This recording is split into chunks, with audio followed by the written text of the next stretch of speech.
Hello, welcome to Trews Round, where we round up truths. Here is the sum and substance, folks. Chris Kyle killed bad guys so that good guys could live. There you go, simple as that. Some of them were children. I mean, it becomes a bit blurred, doesn't it? I suppose in extreme situations, extreme measures are necessary, but one can't help but think that what's really being celebrated here is the ability to say things, or to support statements like Chris Kyle's statement, I hate those damn savages, I couldn't give a flying fuck about Iraqis. Now, normal people that have not been in wars can't ever say that.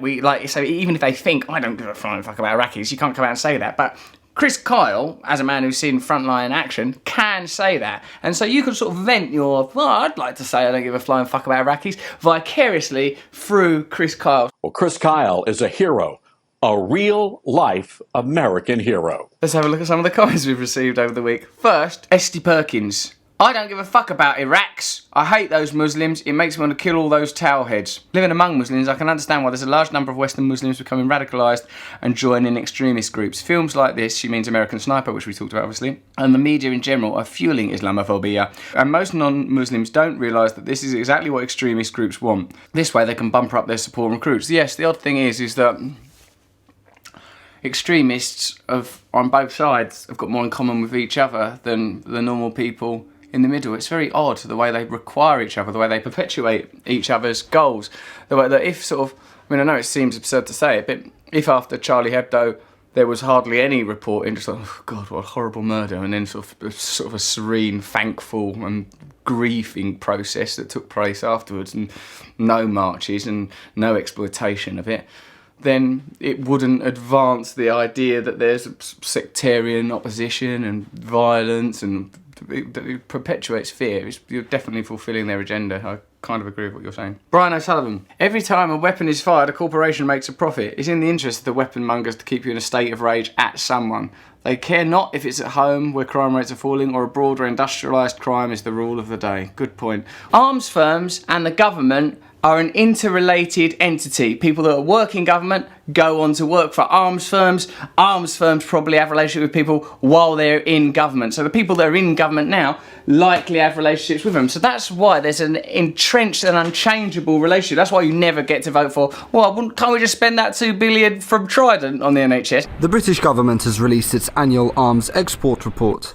The report shows that the UK government sold at least £12 billion worth of military equipment to foreign nations, the vast majority of whom are named on the government's own list of countries of concern, which the Foreign Office allege are major violators of human rights. Ricky Murder. How can anyone genuinely say, well, the NHS isn't as important as nuclear weapons? Obviously, part of the reason for the NHS falling apart is the massive lack of funding. In 2010, they cut $3 billion from the welfare state. In 2010, Vodafone alone avoided $3 billion in taxes, which they still ain't paid back.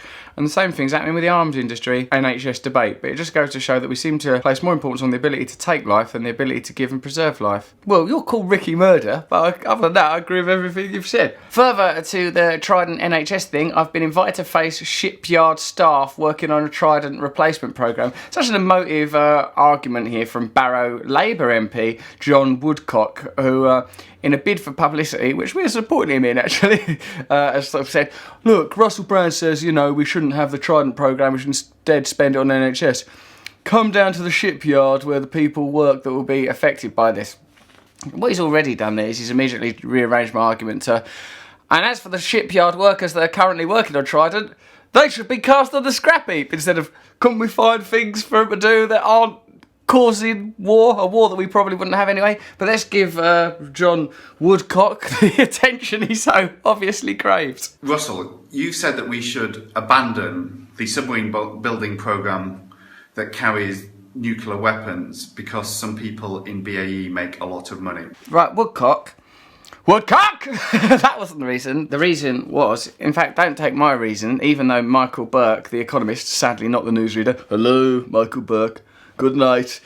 Good evening. Take up an argument with him. I know he's not famous and won't get you as much attention, Woodcock, but look at his argument. Instead of Trident, we could employ 150,000 new nurses, fully fund the accident and emergency services in hospitals for 40 years, build 1.5 million affordable homes, support all homeless people, provide emergency short-term shelter for all those in need, pay the tuition fees for 4 million students. Reinstate education means allowance. Pay for 10 years of early childhood education. Build 2,000 new primary schools every year. That's too many. Install solar panels in 15 million households. Quadruple current annual budget for renewable energy. Build 100,000 wind turbines, enough to power all households in the UK. Fund thousands of food banks. Insulate 15 million homes. Provide safe water for all. Create 2 million jobs rather than the 7,000 currently sustained by spending on nuclear weapons. I mean, Woodcock is, in every single conceivable way, much better. I mean, the only possible argument for continuing with Trident could be that it's somehow useful. And not even that's true. Actually, why we should do this is we cannot possibly know, while other countries retain nuclear weapons as they do, we cannot possibly know what the threats that are going to be facing the UK in 20 or 30 or 40 years' time. In 20, 30, 40 years' time, the weapons that are obsolete now, right, are weapons that were commissioned 20, 30, 40 years ago. And now we're decommissioning them, even though they've got the capacity to wreak destruction and havoc. So it's only an economic argument. It's not a military argument. It's an economic argument. Because in 30, 40 years' time, the stuff you're building now is going to be bloody useless anyway. Not to mention this letter of last resort. Have you heard about the letter of last resort? They're 4 identically worded, handwritten letters written by the Prime Ministers of the United Kingdom, commanding officers of the British ballistic missile submarines. There's 4 of them.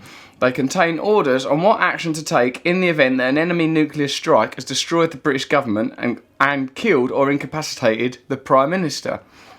Is it grim that from on? I thought, oh. Nuclear wars aren't all bad. These are the options. It's like a quiz. Either you can retaliate with nuclear weapons, that's A. B, use your own judgment. Place the submarine under an allied country's command, such as Australia or the US. And then the final option, not retaliate. Right, given that that's one of the options, this is extraordinary. Apparently, Gordon Brown, Tony Blair, John Major and Jim Callaghan stated that they instructed in no circumstances should nuclear weapons against civilian targets be deployed, on the basis that to do so after an attack would be a futile act of vengeance that would wreak unacceptable levels of harm on the civilian population. Finally, they've reached the conclusion that we all sort of know in our heart of hearts. Well, what would be the point anyway? There's no point in just destroying other countries. Yeah, might as well let it go. So the whole process, the whole cycle, ends in a letter where most people go, oh, what's the point? Don't bother anyways. What's the point? Can't we all just hold hands? If everyone's going to get to that point, this whole bloody procedure is a total waste of money. Though it is interesting that Margaret Thatcher isn't on that list. So if that happens, if we end up in a situation, nightmare scenario where we are experiencing nuclear blackmail, I want us to have more to be able to defend this country than a sharp-witted, eccentric comedian. His gauge for eccentricities are all wrong. Like, what's more eccentric? Oh, I've got a top knot and a Trews t-shirt. Or, I've annihilated the planet with a nuclear weapon. Oh, you lovable rogue. Look at that look. The planet's destroyed. For generations, people will be hobbly hunchbacks. Yeah, but at least they weren't weirdos and a bit camp. Well, there you go. There's a Trews comments issued in a very sexy neon pop outfit. You can't fail to have noticed. Watch more Trews next week. Subscribe here. Subscribe here.